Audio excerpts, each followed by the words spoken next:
Recently, I've been seeing time and time again a lot of financial gurus saying that buying a house isn't a good investment and actually you should be putting your money in other assets that can work better for you.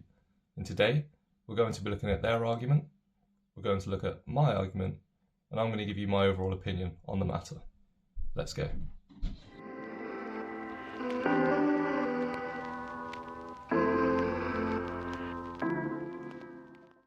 So why now are there so many differing opinions? It seemed up until 5-10 years ago that buying a house seemed to be the logical choice for everybody to become more financially stable later in life.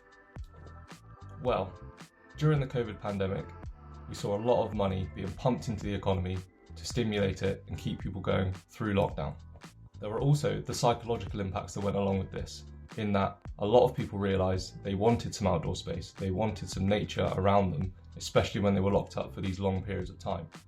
And so we saw a shift in people wanting to move away from smaller, more compact houses into larger properties that had more outdoor space.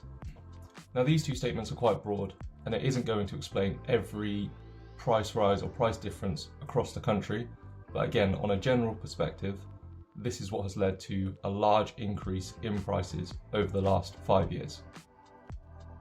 Take my house.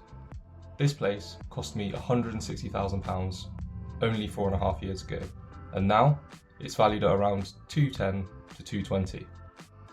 It's very rare that we see these sort of increases in such a short space of time. We also see these sort of increases in other things like food, fuel, and pretty much anything that we have to buy on a day-to-day basis. It seems like the only thing that hasn't kept up with this inflation is wages. Now again, that's a very sweeping statement. There have been wage increases, but on average, most goods and services, including houses, are increasing at a higher rate than wages.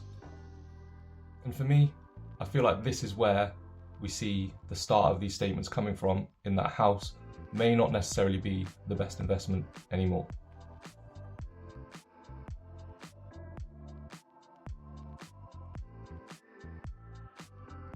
The broad definition of an asset is a controlled resource that will provide future economic benefit. I can sort of see the argument for why a house may not fall into this category. Has your house ever paid you any money? No. For those of us that are lucky enough to own their own house, you'll know that very, very rarely does your house actually pay money into your bank account. In fact, it never does. What it does do is consistently take money out of your bank account. I'm not talking about the mortgage here, I'm talking about repair bills, I'm talking about water bills, I'm talking about when your fence falls over because of high winds. All of those sort of things consistently take money out of your pocket, and that's why I think there is a view change in that a house doesn't necessarily fit the criteria to be an asset.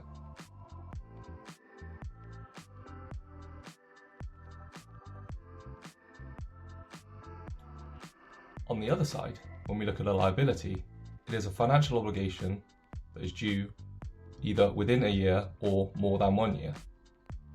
Most people in this country buy their houses using a mortgage, which fits into that definition. So the argument here is that a house is merely a vessel to then tie a liability to you, being your mortgage. It is effectively the collateral that if you do not pay this liability, the bank will take the house away from you. This only goes halfway though, and I think this next point is what a lot of these videos are missing when they say that a house is no longer a good asset. As human beings, as people, we have families, we have friends, and we like a space to be able to share time with those people. We like to sleep somewhere warm, we like to have somewhere to live. So you can't necessarily look at a house as a business does a fixed asset, in that we all need somewhere to live. Well, most of us do anyway. So you would never expect your house to provide you with future income. So with that being said, why would you take all of this risk and responsibility of owning a house when you could just rent? Well, for me, this is where I look longer term, in that a mortgage, ideally, will be paid off at some point in your life. Yes, it is a huge burden. Yes, you do have to pay it for a long time. But at the point you come to retire, it should, in theory, be paid off. And this is where the ultimate benefit lies. I want to show you exactly what I mean using my own personal example. As I've shown you in the first video, my base level of needs is around £974 a month, including my mortgage. And that is the most important bit about what I'm about to say next when it comes to looking at retirement. So my £970 budget will drop at the point that I pay my mortgage off to £335 per month.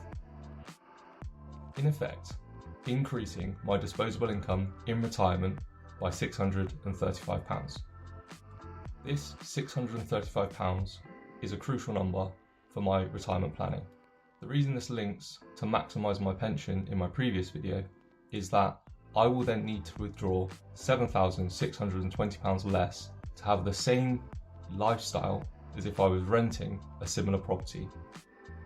This also assumes that all prices, all costs will remain the same, which, as we know, rental will likely continue to increase along with mortgages. So by paying it off, it means that you're not exposed to those price increases later in life. More so than this, as my base costs will come to around £11,600, to live beyond that, to go on holidays, to buy food, in my retirement, I would need to withdraw above the £12,570 threshold to have money to spend in the month. This money in retirement would then be taxed at 20%, which is an additional cost when you don't have a paid off house. So by having a paid off house in retirement, you are in effect saving an additional 20% because the money that you don't have to withdraw above that threshold can sit in that pension pot for longer and last you longer. With my mortgage, at the current rate, you will be spending around £11,600. This will leave you with around £870 at the 0% tax rate when you withdraw it from your pension, which means that the additional £12,430 will incur 20% tax. This being an additional cost in retirement of £2,486. This effectively means that every year you would receive into your bank account £22,500. On the same budget, without a mortgage, my bills would only come to £4,025 per month. This leaves me with £8,544 per month within the 0% tax bracket. So, to get the same £10,820 spending money after all of my bills, I would only need to withdraw an additional £2,850 from my pension, which at the 20% rate would be taxed to the amount of £570 over the year. This, in effect, saves me £1,900 per year in retirement and means that this money, in effect, can sit in that pot and last me a longer period, meaning I can hopefully retire a bit earlier. So, what do I think? Well, I think it's pretty clear from the example I've just given. I'm very much in favour of paying off my house as early as possible, having that secure one location that I can call my own and be shielded from interest rate increases, other things that might happen in the economy. The safety for me is something that I find really important and something that I'm striving for. However, I do understand the benefits to renting. I myself was a renter prior to moving into this place. I think that unless you know exactly where you want to be, it provides you an element of flexibility, which is really, really helpful. And for me, I've only really gained on this house because of the pandemic, which no one foresaw, and because of the time I've been in the house. I think if you're going to be in a place, you want to stay there a minimum of 5 years to ensure that you do make sure you are gaining on that purchase. And finally, I don't think there's any right answer. This is my view. Based on the research that I've done, based on my own feelings and how much I do not like risk. I fully appreciate and understand the arguments on the other side about investing more aggressively and not tying yourself to one location. I just wanted to put a video to balance it out and say, if you're in the boat that I'm in, you're not alone. I'd definitely be interested to hear everyone's thoughts and opinions on this. So if you do have a different opinion or if you agree with me, please leave a comment down below. I'd love to get a conversation started just because the more research I do into it, the better.